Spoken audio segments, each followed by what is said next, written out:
ረዘመብሽ ጉብኝቴ?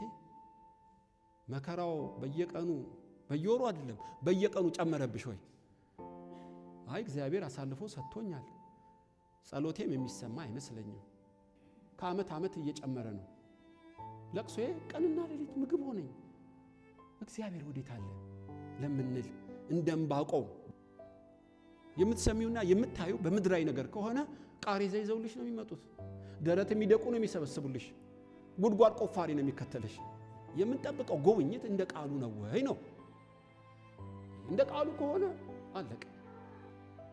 እግዚአብሔራዊ መጽናናት በስብከትም አታገኘውም። መከራ ውስጥ ለሚያልፉ ብቻ መጽናናት የሚባል ጸጋ ያገኛቸዋል። ከአቅም በላይ ያለ ልክ ከበደኝ፣ ከአቅም በላይ አትፈተኑም ያለ በራሱ ሲደርስ ግን ከአቅሜ በላይ ተፈተንኳል። እግዚአብሔር ለምን ይዘገያል? በእግዚአብሔር ምርጦች ላይ መከራ ለምን ይበዛል? ታውቃላችሁ። ጉብኝትስ እንዴት ያገኛቸዋል? ትዝ ይላችኋል። ስለ አልዓዛር ሊያስነሳው ሲሄድ ሲያለቅሱ ኢየሱስም አለቀሰ ይላል። ከሞት እንደሚያስነሳው ያወቀ ግን አለቀሰለት እና እንደኛው ሰው ስለሆነ ስለነበረ መከራን እንዴት እንዳጣጣመ ነው የምታዩት። አዘነላት። ሐዘኗ ገብቶታል ማለት ነው ጌታ። ስለዚህ በዓይኑ አያት፣ ከአንደበቱም የተስፋ ቃል አይዞሽ ብሎ አጽና። መጥቶ ከሞት ሊያስነሳላት ከፈለገ ሳይሞት ለምን ቀድሞ አይደርስም ነው ጥያቄው። ያ ሁሉ እንባ፣ ያ ሁሉ ተስፋ መቁረጥ እና መከራ ሲፈራረቅባት ለምን ዘገየ? መለኮት አይደለም ወይ? ቀደም ብሎ ቢመጣና በትኩሳቱ ቢያድነውስ? እስኪሞት ድረስ ለምን ጠበቀው? ልቧ ተሰብሮ ከመጠን በላይ እስክታዝን ድረስ እግዚአብሔር ወዴት ነው? የብዙዎች ጥያቄ ነው። መምጣቱ ላይ ቀር፣ መጎብኘቱ ላይ ቀር፣ ብዙ መከራ ሳልቀበል ለምን አይጎበኘኝም? በዚህ ሴትዮ ላይ የምታዩት እሱ ነው። እግዚአብሔር የሚጎበኘው ሰው አንደኛው ምልክት መታገስ። እግዚአብሔር ለሚታገሱት ነው ቸር። ለምንድን ነው ዝም ያለው? ለምንድን ነው የዘገየው? ለእኛ ነው የዘገየው። መለኮት ግን የሚያደርገውን በሰዓቱ ያውቃል። በእውነት ጨክኖባት አይደለም፣ ስለማያውቃት አይደለም፣ ስላልጠራችሁም አይደለም። እና እግዚአብሔር የዘገየው ሆን ብሎ ነው። ታውቃላችሁ፣ ይሄ ልጅ ባይሞትባት ኖሮ በቅዱስ ቃሉ ባልተጻፈም እግዚአብሔር እስራኤልን ጎበኘ ብለው ሰዎች ሁሉ በኢየሱስ ድርጊት ልባቸው ባልተነካ። ለእኛ ነው መከራ፣ ለእኛ ነው ሐዘን። እና እግዚአብሔርን ለሚወዱ ነገር ሁሉ ለበጎ እንደሚደረግ የምታዩት በዚህ ሰዓት ነው። እና ይሄ አይነ ስውር ሆኖ እንዲወለድ እሱ ነው ወይስ ወላጆቹ ኃጢአት የሰሩት? አይደለም፣ ሁለታችሁም ተሳስታችኋል። የእግዚአብሔር ክብር በሱ እንዲገለጥ ነው። እግዚአብሔር ይከብር ዘንድ እውር ሆኖ መወለድ አለበትን? ሉዓላዊ አምላክ ከፈለገ መንገዱን እኛ አንመርጥም ማለት ነው። እቺ ሴት ትራክት አድላ ጾማ ጸልያ መስክራ ከምታመጣው ይልቅ መከራዋ የወለዳቸው በኢየሱስ ያመኑ ቁጥራቸው ብዙ ነው። ምንም ያደረገችው ስብከትም የለ። በእውነት በዚህ በመከራዋ ውስጥ ክርስቶስ መጨረሻ ላይ በመድረሱ መከራዋን ለበጎ እንዴት እንደተረጎመው እና እግዚአብሔር የሚጎበኘን ለሚታገሱት። ስለዚህ የእግዚአብሔር ጉብኝት የሚያገኛቸው ሐሳቡን ይፈጽም ዘንድ መከራቸውን በትዕግስት ለሚጠባበቁት እነዚህ በጉብኝት መንገድ ላይ ያሉ ማለት ነው። እና ብዙ ስቃይ ታውቃላችሁ በብሉይ።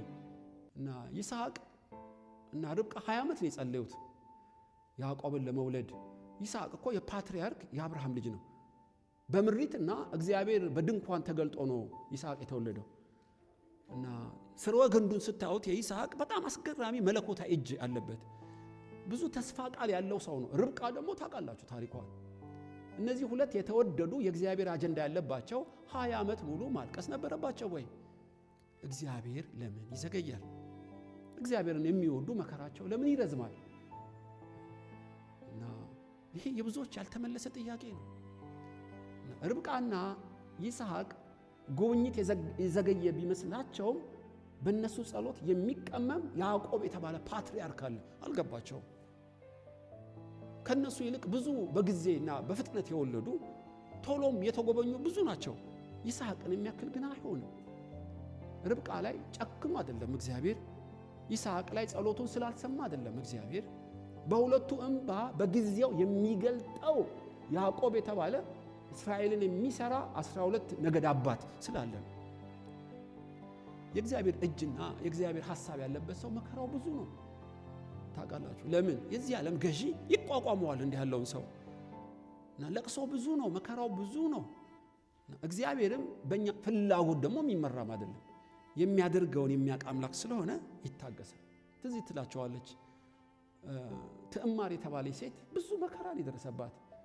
ትዕማር ፋሬስን የወለደች የይሁዳ ሚስት ነች እንደምታውቁ እና ምንም ባላደረገችው ባሏ ክፉ ነበር። ለምን ክፉ ባል ጋር አገናኘኝ? ትዕማር አታውቅ ይሆናል፣ እግዚአብሔር ግን በስራ ላይ ነው። የሚገባ ማህፀን አላት ልጅ የሚወልድ ዘሩን ግን ውጭ ያፈስ ነበር። ምን ባደርገው ነው? ትዕማር አታውቅም መከራ እንዴት እንደሚፈላረቅባት። ልታገባው የሚገባ አውናን የተባለ ልጅ አለ፣ ተከለከለች። አንዱ ይከፋባታል፣ አንዱ ይከለክላታል። አስገራሚ ነው። መጨረሻ የወለደችው ታውቃላችሁ መንታ ናቸው። በብዙ ምጥ መንታ ብትወልድም በምጥ ሰዓቷ በጣም ስቃይ ላይ ነበረች። ከሴቶች ሁሉ የተለየ ምን ኃጢአት አድርጌ ነው ትል ይሆናል። ወገኖች ታሪኳ በቅዱስ ቃሉ ላይ እንደሚጻፍ ክርስቶስ በማህፀኗ እንደሚያድር የክርስቶስ ዘር በእሷ እንደሚያልፍ አታውቅም። ያ ሁሉ መከራ የተፈራረቀባት መለኮት በእሷ ላይ አላባ ስላለው ምናልባት የዚህ ዓለም ገዢዎች ሲፈታተኗት ሊሆን ይችላል። አንዳንዴ ወገኖች ይዘገያል። ሐናም እንደዚሁ ስታለቅስ ነበር ታውቃላችሁ። ለምንድን ነው የምታለቅሽው? እኔ ከ10 ወንዶች ልጆች ይልቅ የሚወድ ባል አለሽ? ኖ ፍናና ይኸው 7 ልጅ ወልዳ እኔ አንድ እንኳን ምን አድርጌ ነው? አልገባትም ሐና። ሳሙኤል የተባለ ሰው ከዳን እስከ ቤርሳቤ ቃሉ መሬት የማይወድቅ እግዚአብሔር እንደ ነፍሴ እንደ ልቤም ያለው እሱን ያለ ይመስለኛል። እንዲህ ያለ ካህን በእሷ እንባ በሰማይ እየተሰራ ነው። በሥላሴ ጉባኤ አጀንዳ ውስጥ ነች። ሐና ግን አታውቅም። አቤት ይህን ብታውቅ የልቦናዎቿ አይኖች በርተው እግዚአብሔር በእሷ ላይ ያለው ዓላማ ቢገባት ኖሮ መከራን በደስታ በተቀበለች። ስለዚህ ነው በቅዱሳን ላይ እግዚአብሔር በሚራራላቸው በእግዚአብሔር ምርጦች ላይ መከራ ለምን ይበዛል ታውቃላችሁ? ጉብኝትስ እንዴት ያገኛቸዋል? እግዚአብሔር ጉብኝት የሚያገኛቸው ለሚታገሱ ነው። ሐዋርያው ጳውሎስ በሁለተኛ ቆሮንቶስ ምዕራፍ 1 ቁጥር 7 ላይ ማንም ከሚችለው በላይ ፈተና አይደርስበትም፣ እኔ ግን ከአቅሜ በላይ ያለ ልክ መከራ ደረሰብኝ፣ እንዲያውም በውስጤ የሞት ድምፅ ሰምቼ ነበር ይላል ሁለተኛ ቆሮንቶስ። ከአቅም በላይ ያለ ልክ ከበደኝ። ከአቅም በላይ አትፈተኑም ያለ በራሱ ሲደርስ ግን ከአቅሜ በላይ ተፈተንኳል። በውስጤ እንዲያውም ጳውሎስ አልቆልሃል ትሞታለህ የሚል ድምፅ ሁሉ ሰምቼ ነበር። ነገር ግን ከእንዲህ ያለ መከራ አዳነኝ። እግዚአብሔርን ለሚወዱ ከአቅም በላይ መከራ ለምን ይደርስባቸዋል? ጳውሎስ እዛ ላይ ሄዳችሁ እዩ። እግዚአብሔራዊ መጽናናትን አገኝ ዘንድ ነው። እግዚአብሔር አጽናናኝ። ምን ማለት ነው ጳውሎስ? እግዚአብሔራዊ ማጽናናት መጽሐፍ በማንበብ አታገኘውም። እግዚአብሔራዊ መጽናናት በስብከትም አታገኘውም። መከራ ውስጥ ለሚያልፉ ብቻ መጽናናት የሚባል ጸጋ ያገኛቸዋል። ይሄ መጽናናት የሚባለውን አውቅ ዘንድ ከአቅም በላይ በመከራ ውስጥ አሳልፈኝ። እግዚአብሔራዊ መጽናናት ምን እንደሆነ አውቅ ዘንድ ነው። የሚገርም ነው። ለድሆች የሚራሩ ሲታመሙ እግዚአብሔር አልጋቸውን ያነጥፋል ይላል። እንደ ነርስ ነው የተመሰለው። እና ነርስ እንዴት ነው ሰውን የምታስታምመው? ካልታመምክ በቲዮሪ ብቻ አታውቀው። እና እግዚአብሔር በጣም የሚቀርበው ችግር ውስጥ በምትገባበት ሰዓት ራስህን ለነርስ እንደምትሰጥ ሳትወድ በግድ በእግዚአብሔር እጅ ላይ ትወድቃለህ። ያኔ ነው እግዚአብሔር ጠጋ ብሎ ፍቅሩንና ህልውናን የምታየው በመከራ ሸለቆ ስታልፍ። እቺ መጽናናት የምትባለውን አውቅ ዘንድ በታላቅ መከራ ውስጥ ከአቅሜ በላይ በሆነ መከራ ውስጥ ገባው። መጽናናት ምን እንደሆነ ገባኝ አለ ማለት ነው ጳውሎስ። በዚህ በተጽናናውበት መጽናናት ሌሎችንም አጽናና ዘንድ ነው።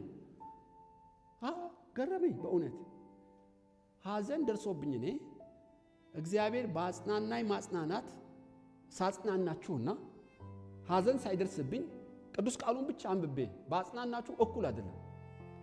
አንዱ ከአእምሮዬ ነው የሚፈልቀው። ሐዘን ደርሶብኝ በእግዚአብሔር ጸጋ ስጽናና ባጽናናችሁ ግን በተጽናናውበት ማጽናናት ሳጽናናችሁ በእርግጥ ትጽናናላችሁ። ስለዚህ ሐዋርያው ጳውሎስ በሐዘን ውስጥ ያሉትን ማጽናናትን እንድችል እግዚአብሔር እኔን መከራ ውስጥ ጨመረኝ። ከአቅሜ በላይ ተፈተንኩ። እግዚአብሔርም አጽናናኝ። ከዛስ ሌሎችን ማጽናናት ቻልኩ። እንዲያውም እሞታለሁ ብዬ ነበረ። ከእንዲህ ያህል መከራ አዳነኝ። ከዚህም በኋላ ያድነኛል እንድል እምነቴ እንዲጨምር ሆነ። መከራን የሚያይበት መነጽር ነው እኮ ማካፍላችሁ። አንደኛ እንዲያጽናናኝ ነው። ሁለትስ ሌሎችን ማጽናናት እንድችል ነው። ሶስተኛስ እምነቴ እንዲያድግ ነው ይልና ሁለተኛ ቆሮንቶስ ምዕራፍ 1 ላይ በመከራዬ ምክንያት ብዙዎች ስትጸልዩልኝ ነበርና መከራዬን ድል አድርጌ ስወጣ እግዚአብሔርን ታመሰግኑ ዘንድ ነው።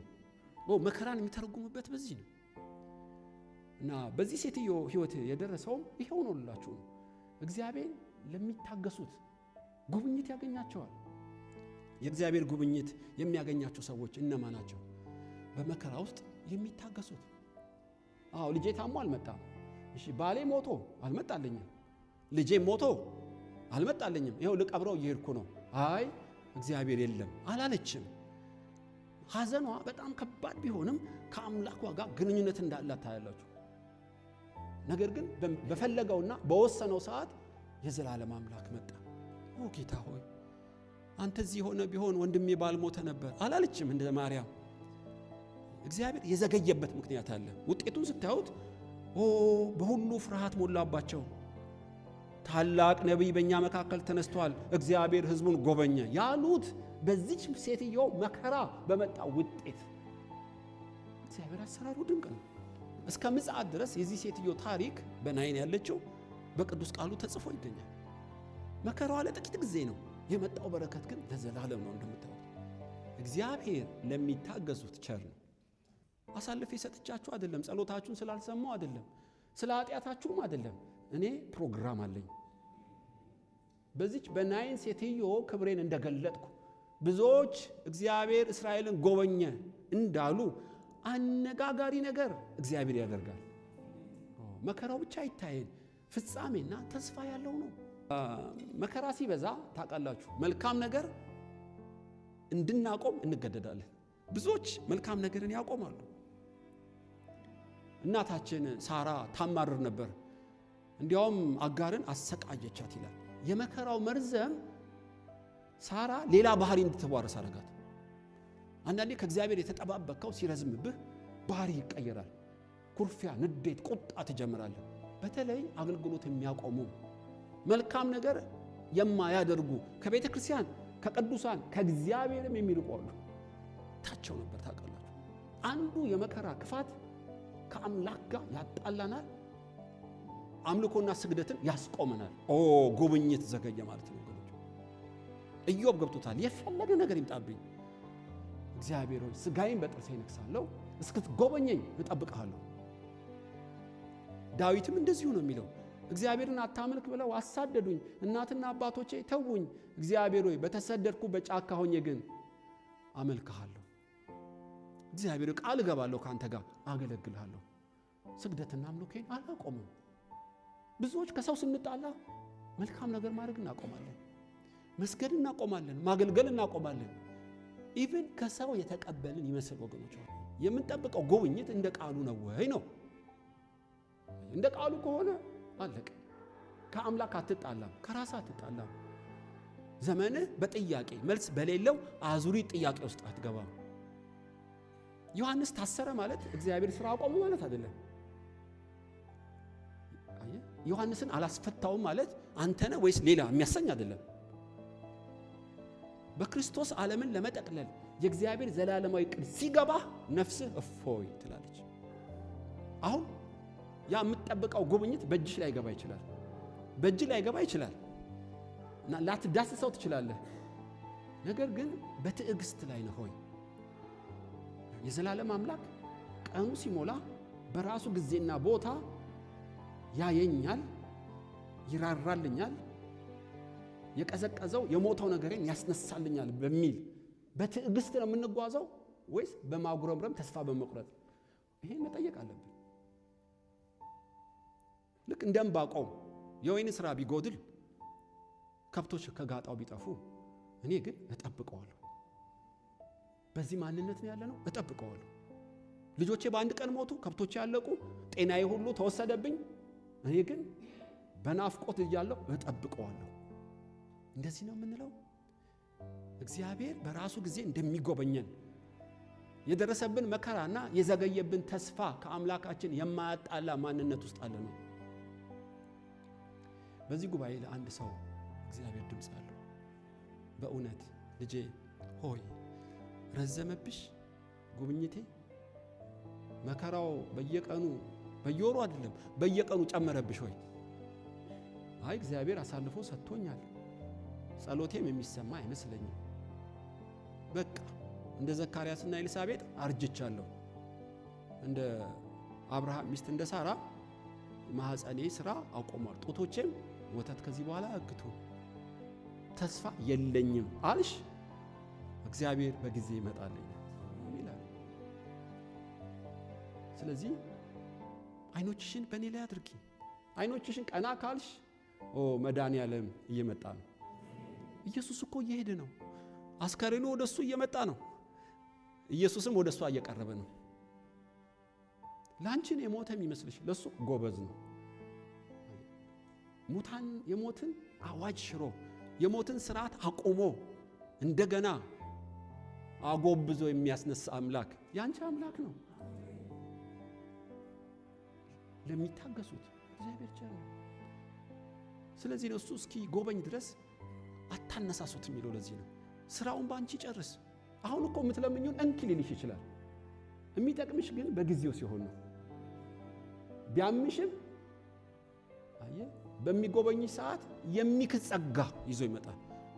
በመከራዋ የመጣው ጉብኝት ከምድር ውጭ ሁሉ ዝናዋ ተሰማ። ማን ያውቃል? እሾክ ነው የምትይውን በትር ቢያደርገው፣ ዘገየ የምትይውን የሚያፈጥን አምላክ አለ። ኩብኩባ ደጎቢያ አንበጣ በላብኝ የምትይውን በጎበኘ ሰዓት እጥፍ የበረከት ምክንያት ቢያደርገውስ? ይችላል። ኢየሱስ ይችላል። ይችላል ጌታ። ሐዋርያቱ ጥያቄ ሊጭርባቸው ይችላል። ማስነሳት ላይቀር አምላክ ከሆንክ ቀደም ለምን አትልም? ሳይሞት በፊት ሊሉ ይችላሉ። እግዚአብሔር ግን ሰው የሚመክረው አምላክ አይደለም። ብቻውን የሚያደርገው ነው የሚያውቅ ነው። የት ቦታ በምን ሰዓት ችግርሽን እንደሚነካው ኢየሱስ ያውቃል። ይጎበኛል ለሚታገሱት። 2 መከራው ስለበዛብህ አገልግሎት ያቆም ካለ አገለገልኩ አላገለገልኩ ምንም ትርጉም የለውም። ቁጭ እላለሁ ቤቴ፣ ስግደትን አቆማለሁ፣ አምልኮን አቆማለሁ፣ አላገለግልም፣ መልካም ነገርን አቆማለሁ ያልካለ ኖ የእግዚአብሔር የቃሉ ብርሃን በልባችሁ ያብራ።